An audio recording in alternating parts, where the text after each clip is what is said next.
We walk hand in hand, we dream together. We giggle and laugh like kids forever. We're two different people, but we're having fun. We talk about anything under the sun. We are sisters, we are friends. We've got magic that never ends. I got you, sis, you got me. The best of friends will always, always be. We always have fun being together. You know me the best, we're friends forever. Through good times and bad, I'm here for you, sis. Right by your side, hit or miss. We are sisters, we are friends. Got magic that never ends. I got you, sis, you got me. The best of friends, the best of friends. The best of friends will always, always be. We are sisters, we are sisters.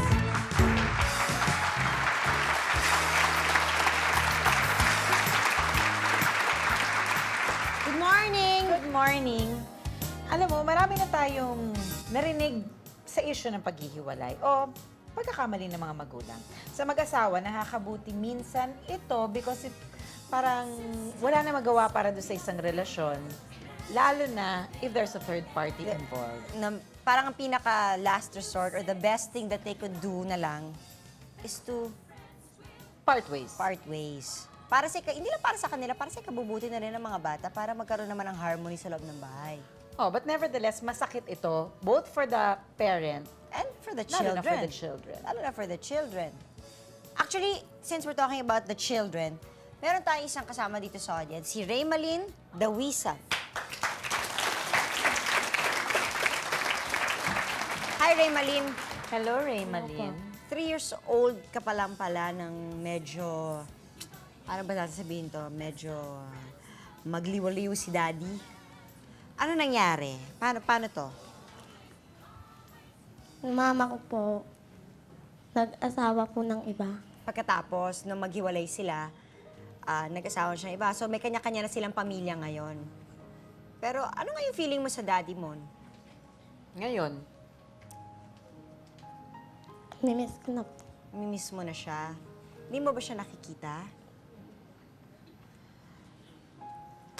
Well, yan po talagang isang nangyayari pag nagkakahiwalay ang magulang.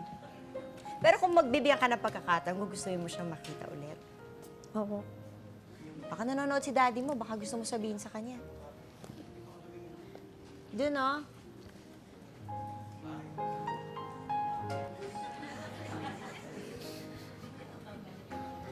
Sige. Alam na niya yon kung nanonood siya. Ito po anak niyo, gusto niya po kayo makita. Miss na niya kayo. Oh, happy na tayo! smile ka na Flower ulit. pa naman ang clip mo. Di ba? Ganda-ganda o naka-side pa. O sige. Sayang mo na lang hi ka sa daddy mo. Daw po ba? Ako ba si Pa? Ito pa. Baka ba ako papa? Ikaw naman sis, ako sis eh. O, dali, say hi na lang to your dad. Mag-hi ka na lang sa daddy mo. Daw po, Papa. Sana po nasa mabuti po kayong kalagayan. Thank you, Nermalin. Well, sila ang masasabi ko. Makakabuti sa sinus ko ang episode na ito. Makakabuti sa sinus ko talaga ito. Ang aga, Janice. Ano magagawa ko? Ayan, tissue. Okay, umpisahan na natin. Ang Well, yan po ang pag-uusapan natin today. Ang makakasama natin ngayon, 6 years old pa lang siya nung umamin ng daddy niya na sa isang relasyon sa labas ng pamilya nila. Rita Magdalena. Good morning po. Good morning sa lahat ng mga nanonood ng sis. 18 years old pa lang siya, alam na niya kaagad na may karelasyon ng kanyang daddy. Kier Legaspi. Yes, good morning. Okay, saan ang laro natin ngayon, ha? Saan ang Wala, laro mainit natin sa ngayon? labas eh. Ah, summer. Summer ngayon, Okay, summer look. fine. Okay, 12 years old pa lang siya nung mami ng daddy naman niya, si Carla Estrada. Hello, good morning. It's nice to be back. Seryosan tayo, Carla. Parang hindi bagay sa'yo.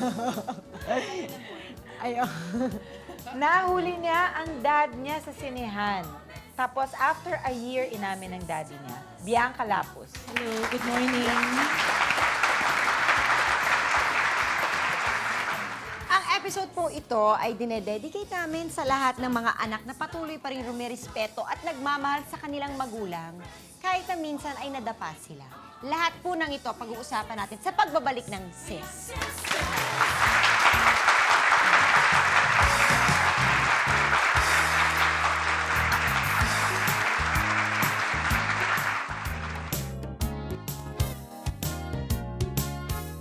Always, always be. We are sisters. We are sisters.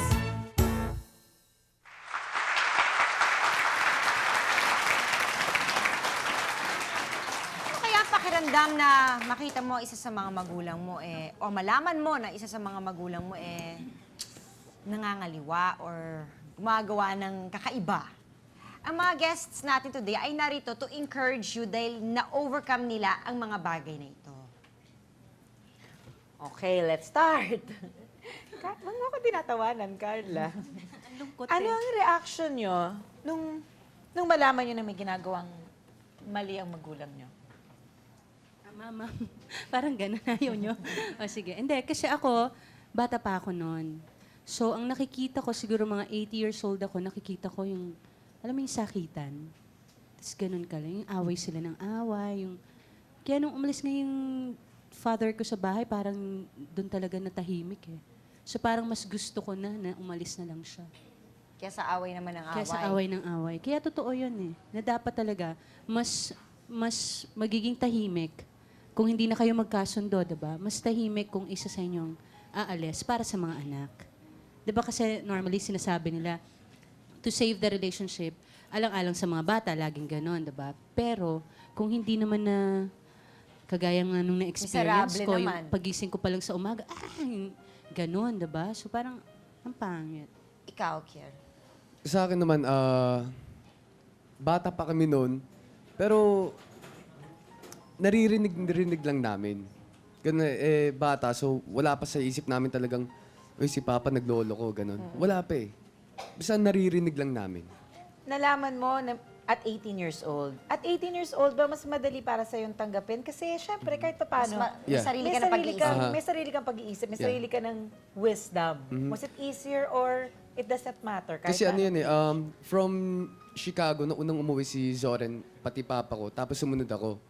And then after a few months, nabalita ko na dadating na mama ko, bago makarating mama ko, umalis na papa ko sa bahay namin. Ganun.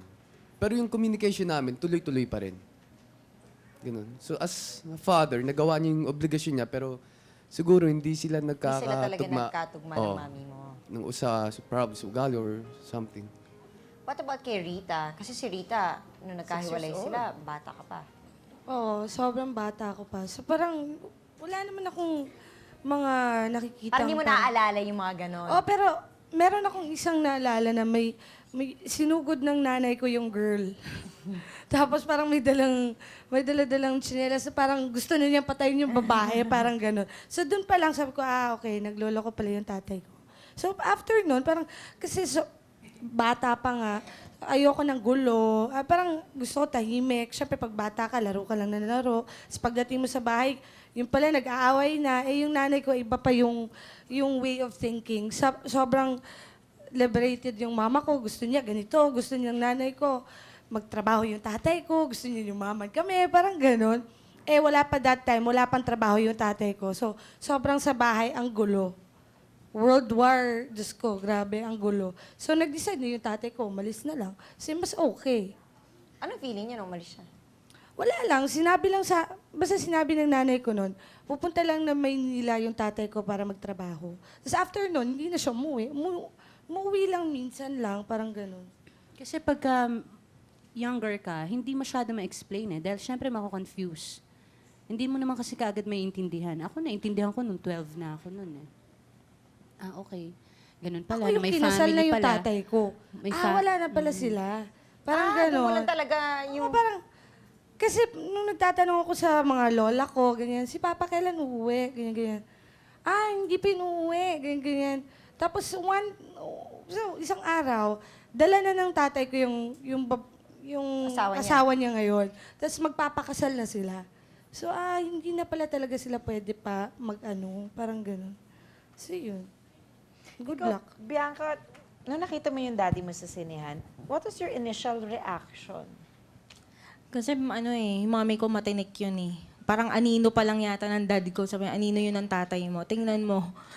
May mga kasamang bata. Tapos, so hindi namin alam. At saka masakit talaga kasi talagang our family was talagang intact. Happy family. There was nothing As wrong. in, super idol ko daddy ko. Dahil, every breakfast, he'd be there, even late na siya sa meeting. Talagang na-shock kami nung nandun kami sa saya. Tapos puberty age ako noon. So, 11, 12.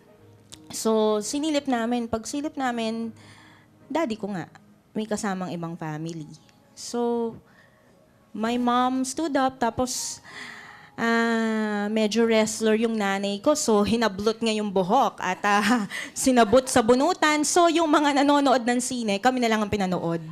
Hanggang sa hagdanan, kinaladkad, Naisip niyo ba na mangyayari to? Did you see it coming? Lalo na ikaw, Kier, 18 ka na. Yeah. So, You saw it coming. Nabigla ako nung hindi na sila nagkikita talaga. Tapos, nalaman ko na lang na meron na siyang kasamang iba. And, nagtataka ako, si Papa matalino pero hindi niya maisip na, kumbaga, nagagamit siya ng ibang tao eh. Doon lang eh. So, ang sa akin naman, nagkahiwalay sila pero okay lang naman sa akin, hindi kami kinalimutan ng papa ko. Pero, I think hindi ko matatanggap kung magkakaroon ng anak siya sa labas. Hindi ko matatanggap yun. I don't know why. even up to now? Yeah. Pero alam Sanay mo, akong Kayo na. apat kaming magkakapatid. Yun lang. Kayo. Kami kakaiba. Kaya talagang sobrang sakit kasi my mom, tuwing may makikilala kami na half-sister namin, di nagkaanak na lalaki sa labas yung dad ko, tinanggap niya lahat ng mga half-sisters ko, tinira niya kami sa isang bahay para lahat kami close. Kasi sabi niya, wala daw kasalanan yung mga bata. That's true. So, pinaaral niya, kinupkup niya, talagang tinuring niyang parang niyang anak yung mga half-sisters ko. Tapos, wala, they still ended up na naghiwalay pa rin. So, parang, di ba, parang kawawa naman. parang, pero Lahat na okay ginawa kami. niya, tinanggap niya. Oo, lahat ng mga kapatid ko, sobrang close kami. Buti lang ngayon, okay na din lahat. So, Pagbalik namin, paano ipapaliwanag sa kanila ng kanilang mga magulang? Sa panahon kayang yon, naintindihan na nila kaagad at tinanggap ko ano yung pangyayari? Well, we'll learn more from our guests and their stories when Sis returns.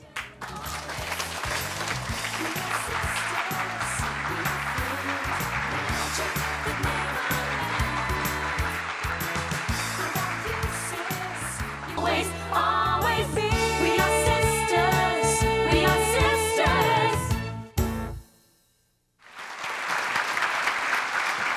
Siyempre, meron lang akong gustong balikan. So, siyempre, nung malaman ninyo, ano naging reaction nyo? Nagrebelde ba kayo? Nagkaroon ba ng side effect ito sa inyo? Kasi siyempre, growing years yun eh. Hindi pa, kumbaga, hindi pa kayo talagang, yung mature. Iba pa yung pag-iisip nyo nun eh. Go sa ahead. akin wala naman kasi wala pa akong isip nun eh. Pero nung nagkaisip na ako, parang mas okay nga na parang nag-asawa na lang ng iba yung tatay ko. Kasi sa tingin ko, mas happy sila kaysa nung kami. Mas okay yung bonding nilang mag-asawa kaysa sa nanay ko mismo. I think mas maganda talaga pag siguro sobrang bata pa, yung wala ka na masyado matandaan. Kasi nung kami, ang dami namin magkakapatid.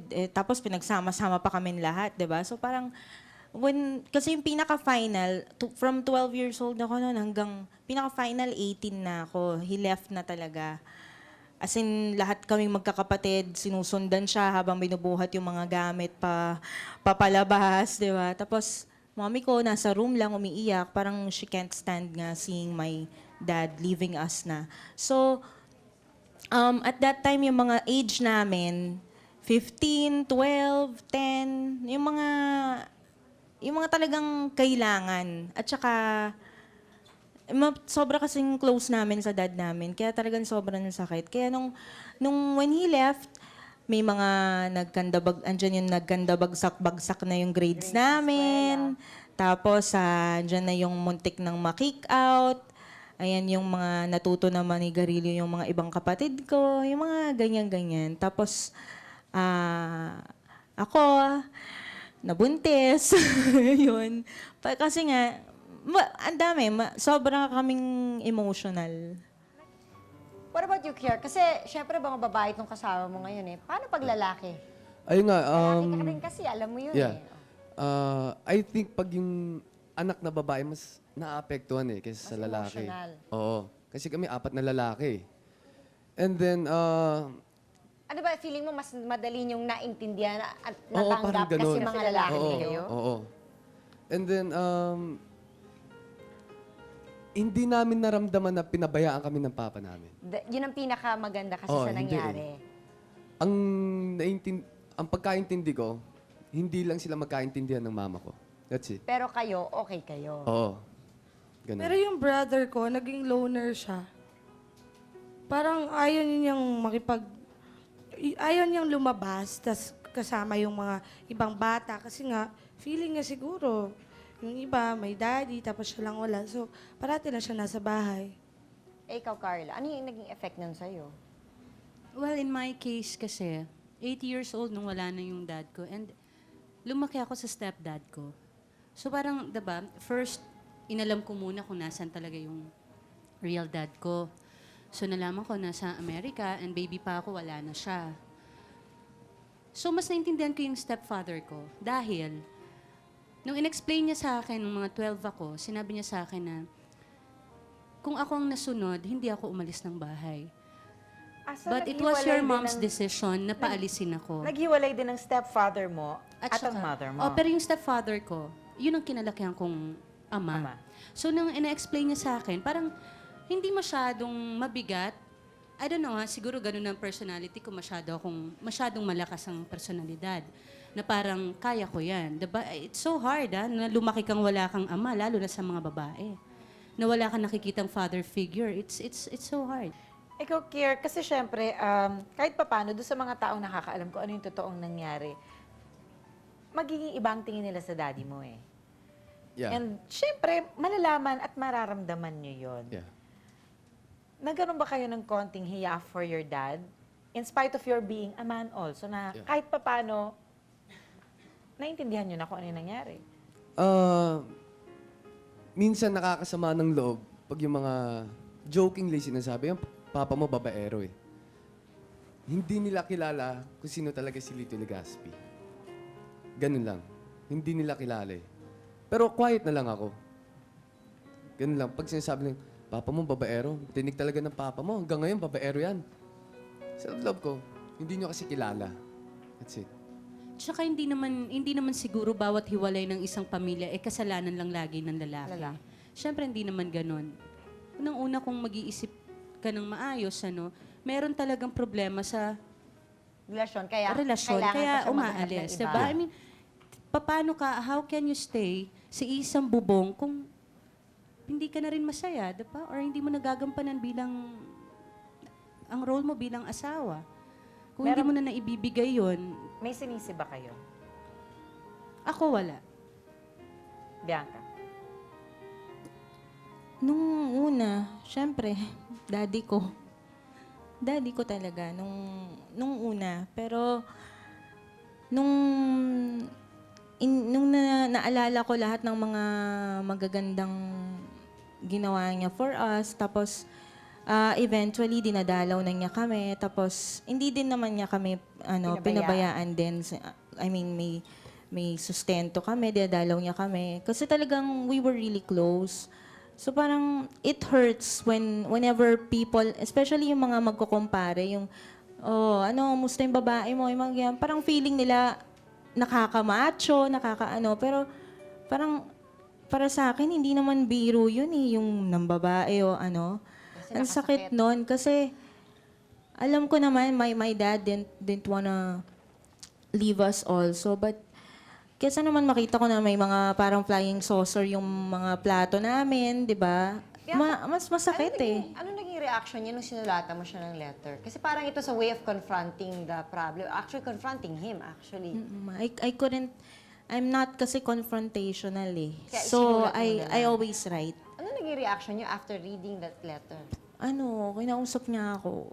Punta kami sa park. Yes. Hindi ko nang maalala sana yun eh. Pero, ayun, punta kami sa park, tapos kinausap niya kami. He explained why he had to leave us. And then, pinipilit kong maging parang isip matanda kahit na ang bata-bata ko pa. Parang, iniisip ko na lang na maybe it's the best way. He said sorry. He said he loved us and no one can ever replace us and he's proud to have children like us. Parang ganon. Ang sakit yung araw na yun. Gusto ko siyang yakapin na yung parang, yung yakap na yun, yung parang Dad, pwede ba kitang yakapin na doon ka na lang sa bahay forever, wag ka na umalis, ganyan, ganyan. Ang sakit talaga. Talagang, talagang I really want a happy family. It's really hard for us. We were really too close para i-accept na he's leaving us. Tsaka medyo matatanda na rin kayo. May mga isip na kayo. Minsan sa sobrang inis o galit nila sa nagawa ng kanilang mga magulang, marami silang katanungan na parang nagsasabing, kami yung biktima. Kami yung biktima sa mga nagawa nyo. At yan po ang pag-uusapan namin sa pagbabalik ng Sis.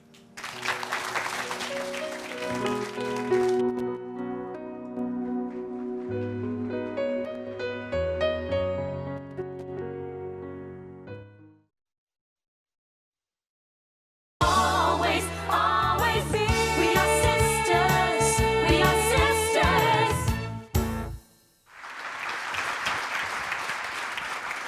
Kami nagsasabi na ang anak daw talaga ang pinaka nagsasuffer kapag naghihiwalay ang magulang o pag may nangyayaring ganito. Dahil dito, actually si Carl, dahil dito daw, medyo naging judgmental siya pagdating sa relationship. Parang naging medyo paranoid dun sa mga naging karelasyon niya. Parang pinangungunahan mo na eh. Wala pang nangyayari. Wala pang nangyayari. Pinagdududahan Paranoid, mo sa na. madaling Ganon. salita, diba? Kasi parang galing ka dun eh. Product ka ng broken family. So, normally, ganun ang nagiging epekto sa'yo. Na parang, kung meron kang karelasyon, parang baka katulad to ng tatay ko, teka. Diba? So, konting pagdududa mo, nauuna na akong umalis. Obviously, lahat kayo, ang narating ng pangyayaring ganon is naghiwalay ang mga magulang nyo. How does it, ano yung naramdaman nyo tuwing sasabihin ng mga tao na galing kayo sa broken home? May effect pa ba sa inyo yun? Rita, ikaw. Sanay na ako eh. Pag sinabi nga, "Saan yung nanay? Okay pa ba yung family mo?" Wala, hiwalay na sila. Actually, parang normal na lang na, hiwalay na yung Matter nanay of ko, fact na tatay lang, ko. oh. Parang sanay na ako, parang wala lang. Hiwalay Kasi na nga yung sila. pinagkaibahan, bata pa namulat na sa ganun. Oo. So Oo. parang yun ang naging way of life. Kasi Oo, parang tsaka ganun lang, yun ako ang hindi na ako nangyari. nag-e-effort mag-explain or parang kawawa kayong dating mo dahil product ka ng broken Kasi bata family. pa kayo nun. Dahil bata pa kami. Tsaka kami nakita ko na talagang kahit iba-iba yung fathers namin, magkakapatid, magkakasama kami. Hindi kami pinaghiwa-hiwalay ng nanay namin. So, I don't think na parang isang malaking hadlang sa pagkatao namin ang pagiging produkto ng broken family. Hanggat lumaki ka naman ng maayos, hindi ka naman napariwara, well, may mga konting pagkakamali ka na pilit mong tinutuwid, di ba? So, walang problema. Basta't marunong kang magtuwid ng mga pagkakamali mo. Paano Sa akin naman, broken family. Actually, dati meron akong niligawan eh. And then, tumawag yung parents niya sa akin at sinabi na, bakit mo parang dinidiskarte? Ano ko eh, broken family ka. gusto kong murahin or ano eh, pero iniisip ko kung sasagot ako doon, baka sabihin niya sa anak niya, oh, sabi ko na sa'yo, ganyan talaga yung pagkatao niyan eh. So binaba ko lang. Sinabi ko kay Zoren ngayon. Si Zoren tumawag sa magulang. Sinagawa ni Zoren. Binagsak, tumawag yung magulang, nag-sorry. Siyempre, minsan, yung sakit na nararamdaman, na-express. But more often, parang nakikimkim siya eh. Kayo ba, verbal ba kayo? Sinabi nyo ba? Meron ba kayong mga taong, kunyari mga kaibigan nyo, in-express nyo ba sa mga kaibigan nyo na masakit yung nangyari? Sa amin, well, sa opinion ko, walang hurt. Wala akong kumbaga yung sakit, wala akong nararamdaman. Ang lagi kong naaalala pagdating kay Papa, yung kinakarga kaming 4 sabay-sabay nung bata. That's it. Nakakarga niya kayong 4 sabay-sabay? Nung bata kami. So yung good memories na naalala Good memories lang eh. Naaalagaan kami kahit nagkahiwalay sila. Narinig mo inalagaan ba kami. ever na nag-away ang mami mo at saka ang daddy mo? Actually, nakita ko sila isang beses sa Chicago nag-away. Pero hindi ko alam kung ano yung rason. Ganun. And then ngayon, malaki na kami. Natatawa ngayon kaming 4, pag nagkukwentuhan. Kasi yung mga ginagawa ni Papa pala dati, meron na pala yun. Alam na namin niya yun. Pero nung bata kami, kasama pa ako eh. Ganun. Kaya pala. Kaya pala Papa, tapos tawanan kami magkakapatid. So, ganun lang. Si Rita.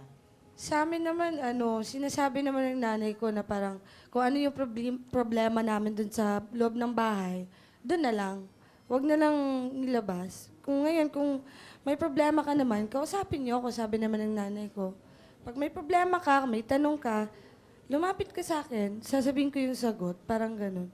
So, walang chance na sasabihin ko dun sa friend na may problema ako, ganyan. So, wala. Kasi every time na may problem, Open kayong pag-usapan? kay mama, oo.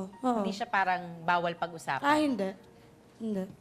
Kami din, sa mom and dad, even my dad, like if we have problems, kasi nabalik naman yung dati naming relasyon kaagad, kasi nga hindi naman niya kami tinalikuran totally.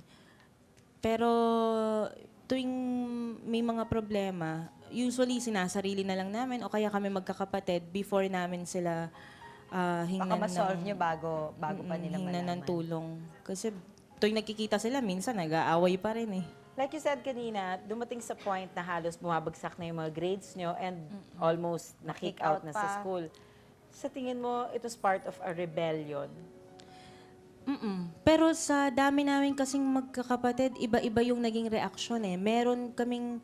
Merong iba na lalo sila nag-strive hard kasi daddy's not here anymore. I'm gonna make it good. I'm gonna be on top of of my class. I'm gonna be sikat someday. Actually, yun din ang sa akin, force mag-artista din. Ako, pag ganyan. Parang na-inspire din yung iba na maybe we'd get our dad back if we're like this, if we're achievers, if we're...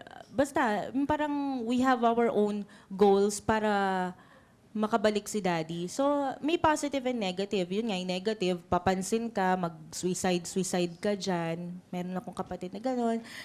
Para para bumalik si daddy. Meron din naman na maglalayas. Iba-iba.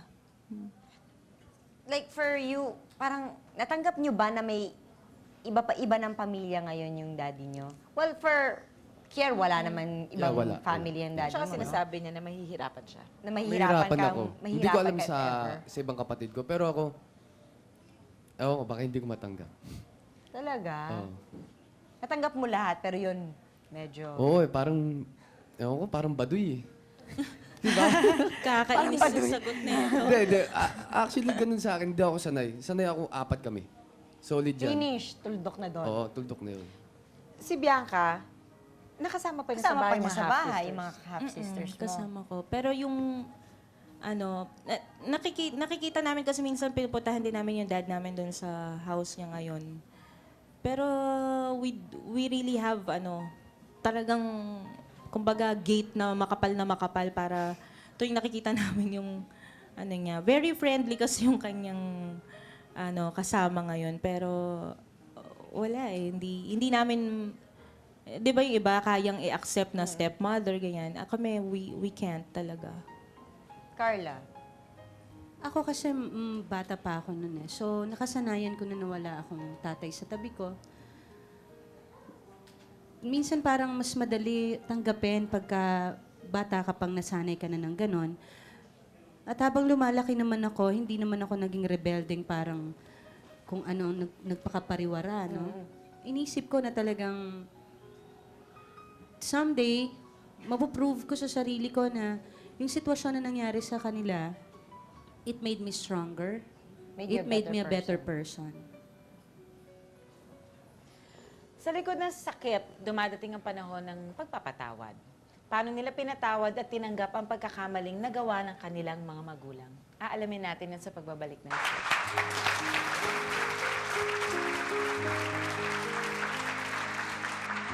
Always, always be. We are sisters. Always be. We are sisters. We are sisters. Sis would like to thank Bambi Fuentes, Salon de Manila, Chloe for Janice's Eyewear, for Narina Vision, Optical Works, Adidas, Bio, FNH, Play and Display, Balloon Creations, Durastar, Zen Zest, JBL Furniture, Grand Flora, Luxaflex by Hunter Douglas for our vertical blinds, The Barnyard, Wade Shoes, Janelin Shoes, Cal Computer School, Union Square, Ocean Adventure, Ocean View Resort, Dewey's Diner, Benictican House, and Surf and Style Shorts. So sis, Yes. paano ba ito? Paano ba ito? Paano ba ito? Wala naman. Marami akong gusto sanang tanungin kasi kaya lang syempre. Hindi, tanong mo na. Ingat ka naman, Jelly. Okay lang tanungin ko sa'yo yung tinanong ko sa'yo kanina. Ikaw ba, did you tell your kids? Hindi kasi, How did you tell them? kagaya ng sinabi nga ni Dr. Wadjong, you can't hide the truth from your children. You have to immediately tell them what is happening kasi that way, maka-heal sila kaagad. Ma-accept nila. The acceptance has to come in immediately so that they will heal. Kasi pag parati mong tinatago, parati mong pinapaganda ang isang bagay na to begin with, hindi talaga maganda. Anong feeling mo Mas kanina? masisira. Anong feeling mo kanina nung nagkukwento si Bianca? Ilang taon siya nung naghiwalay sila. Anong feeling mo na foresee mo ba kung anong maaaring maging reaction ng kids? O yung naging reaction ng kids sa nangyari? Nagkaroon ka ba ng fear or whatever nung nakita mo yung kung ano nangyari sa kanya?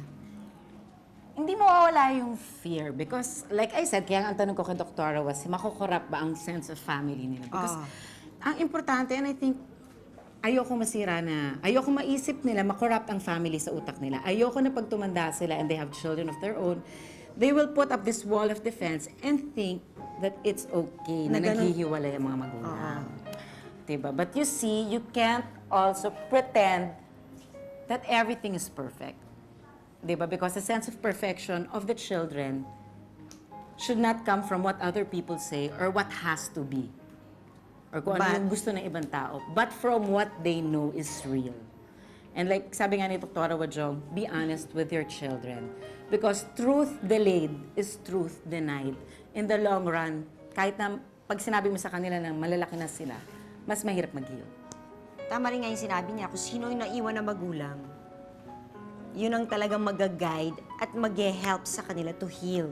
Kasi ang recovery naman ng mga bata will depend on how the parents recover. If they see that you are fine, you're up and about, and you are okay, they will be fine. Ano ba? Ano naman ang nagawa natin? Expert ba ako? See, let's just say, of course, there's always two sides to a coin. Sabi nga nila, hindi lang, nangyayari yun, hindi lang because gusto lang mangyari ng lalaki yun. Pero syempre, meron din siyang ibang mga bagay na hinahanap. Ano kaya, Janice, ang mabibigay mong advice? I'm sure there are a lot of troubled wives and mothers watching. You've been there, it's not na ikaw ang expert, no? But then, since you're going through this, anong pwede mo sabihin sa? What do you think you can tell them na para ma-save nila whatever they have? O mapabuti nila ang buhay nila?